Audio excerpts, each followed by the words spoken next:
Pertama, sepatutnya saya mohon maaf kepada masyarakat luas seluruhnya bahwa ada beberapa orang dari kalangan Nahdlatul Ulama yang tempo hari pergi ke Israel melakukan engagement di sana. Kami mengerti dan sangat memaklumi bahwa ini, dan kami merasakan hal yang sama, bahwa hal ini adalah sesuatu yang tidak patut di dalam konteks suasana yang ada saat ini.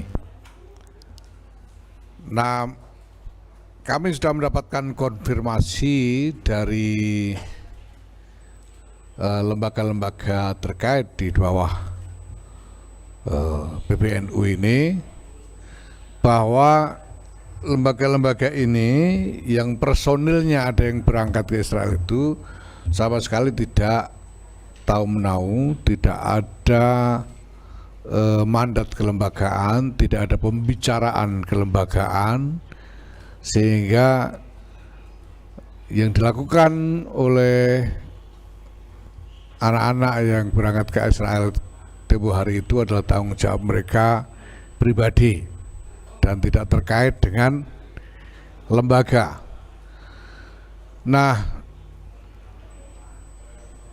perlu saya sampaikan di sini bahwa pertama, kebijakan PBNU mengenai engagement, hubungan kerjasama dan sebagainya adalah bahwa hubungan kerjasama kelembagaan baik di lingkup domestik pada level nasional ataupun lebih-lebih lagi engagement internasional harus melalui PBNU. Dan ini sebetulnya ketetapan yang sudah lama sekali dibuat sejak periode yang lalu, bahwa semua engagement internasional lebih-lebih harus melalui PBNU. Bahkan kalau ada pengurus di daerah misalnya hendak mengundang pejabat di tingkat nasional juga harus melalui PBNU. Maka semua engagement yang tidak melalui prosedur tersebut ini bukan engagement kelembagaan, dan organisasi tidak akan mengambil tanggung jawab di dalam engagement tersebut. Nah, kebijakan PBNU mengenai isu Israel dan Palestina ini sudah jelas bahwa pertama, NU secara kelembagaan terutama, dan ini juga kami serukan kepada seluruh kader terutama dan juga warga NU, bahwa kita tidak akan melakukan engagement, tidak melakukan hubungan apapun dengan pihak manapun terkait Israel dan Palestina ini kecuali untuk tujuan membantu rakyat Palestina. Tidak boleh ada tujuan lain. Tidak boleh misalnya ada tujuan pengembangan beasiswa misalnya, tidak ada tujuan untuk pengembangan kegiatan ini dan itu, tidak ada.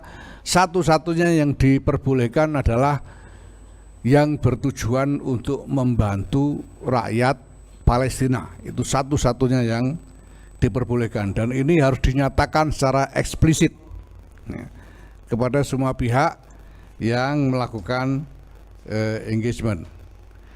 Nah, dalam suasana yang ada saat ini, situasi yang ada saat ini, saya kira sebelumnya kita sudah menyatakan dengan tegas bahwa kita menuntut dihentikannya segera kekerasan, gencatan senjata, dan upaya-upaya kita terus lakukan. Ya, saya bisa tambahkan tentang prinsip membantu rakyat Palestina itu tadi, bahwa harus ada perhitungan dan perencanaan strategis yang jelas dan nyata dengan siapa melakukan engagement, hasilnya apa. Ini harus semuanya harus jelas. Jadi tidak asal jalan tanpa terlebih dahulu merencanakan capaian-capaian yang ditargetkan. Nah, maka termasuk juga menanggapi keadaan saat ini, tuntutan kita untuk dihentikannya kekerasan, kita juga melakukan langkah-langkah yang nyata dan strategis, dan memang sungguh-sungguh kita rancang untuk mengarah pada kemajuan upaya mencari jalan keluar dari masalah yang ada sekarang. Misalnya dalam waktu dekat kami sudah melayangkan surat, PBNU mengundang salah seorang pejabat dari pemerintah Palestina untuk datang ke Indonesia. PBNU akan memfasilitasi sebagai tuan rumah untuk melakukan engagement di Indonesia ini dengan berbagai pihak untuk bersama-sama menggalang upaya bersama dalam membantu, sekali lagi membantu rakyat Palestina menuju jalan keluar dari masalah yang mereka hadapi saat ini. Nah,